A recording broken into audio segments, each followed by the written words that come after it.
संविधान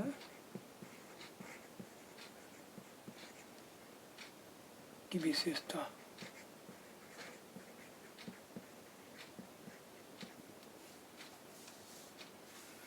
परिसंघीय या एकात्मक।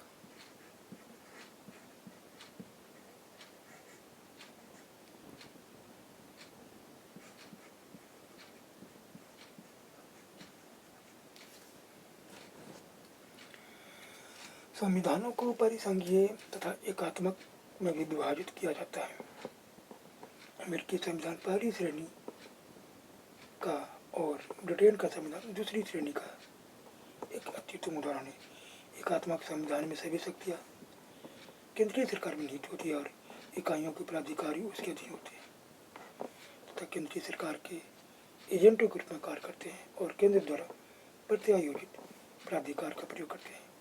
परिसंघीय राज व्यवस्था में सामान्यतः अनिवार्य है कि एक अन्य में लिखित संविधान सर्वोच्च हो तथा इसके अंतर्गत परिसंघीय से सरकार तथा इकाइयों की सरकारों के बीच शक्तियों का विशिष्ट रूप से विभाजन हो और दोनों अपने अपने क्षेत्रों में अपने निजी ढंग से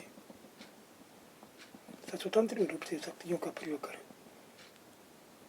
वास्तव में उत्तम श्रेणी के परिसंघ में परिसंघीय सरकार को केवल वही शक्तियाँ प्राप्त होती है जो उसे इकाइयों द्वारा समझौते के माध्यम से दी जाती है। इसके अलावा अनिवार्य है कि यदि परिसंघ तथा राज्यों के बीच कोई मतभेद हो तो उसके विभाजन के लिए एक स्वतंत्र उच्चतम न्यायालय हो। भारत के संविधान का वर्णन विभिन्न प्रकार से किया गया है। इसे अर्ध परिसंघीय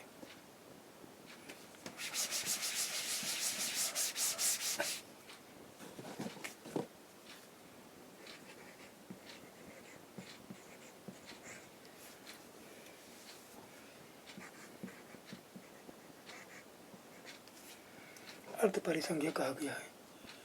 इसे परिसंघीय किंतु प्रबल एकात्मक अथवा केंद्र समर्थक भी कहा गया है। इसे संरचना में परिसंघीय किंतु भावना में एकात्मक, सामान्य स्थिति परिसंघीय किंतु आपात स्थिति अधिकतर पूर्णतः एकात्मक रूप में परिवर्तित किया जा सकने वाला कहा गया है। असल में हमारे संविधान को परिसंघीय या एकात्मक किसी कठोर ढांचे में कहना कठिन है। इसमें दोनों की विशेषताएं हैं। इसे एकात्मक नहीं माना जा सकता क्योंकि उदाहरण के लिए इसमें संघ तथा राज्यों के बीच कार्यपालक तथा विधायी शक्तियों के वितरण की व्यवस्था की गई है और राज्यों की शक्तियों अथवा संघ तथा राज्यों के बंधों को प्रभावित करने वाले प्रावधानों में राज्य के समर्थन के बिना संशोधन नहीं किया जा सकता। इसे पूरी तरह से परिसंघीय भी नहीं माना जा सकता क्योंकि अवशिष्ट शक्तियाँ संघ में नहीं थी। जैसा कि डॉक्टर अम्बेडकर ने कहा था, अनियमितता तथा विधिवाद परिसंघवाद की दो गंभीर कमजोरियां हैं। भारतीय प्रणाली इस दृष्टि से अनूठी है कि इसमें इकहरी भारतीय नागरिकता वाली दोहरी राज्य व्यवस्था रखी गई है और वह समय और हालात की जरूरतों के अनुसार एकात्मक तथा परिसंघीय दोनों ही हो सकती है। अनुच्छेद 249 के अधीन संघ की संसद राज्य सूची का अतिक्रमण कर सकती है। अनुच्छेद 356-57 के अधीन किसी राज्य में संवैधानिक तंत्र की विफलता के आधार पर उसके सभी कार्यपालक तथा विधायी शक्तियों को संघ अपने हाथ में ले सकता है। अनुच्छेद 352-54 के अधीन संविधान को पूर्ण रूप एकात्मक रूप दिया जा सकता है क्योंकि आपात स्थिति की दुर्घटना के दौरान संघ की कार्यपालक तथा विधायी शक्तियाँ राज्य सूची सम्मिलित विषय पर भी लागू हो जाती है। अनुच्छेद 234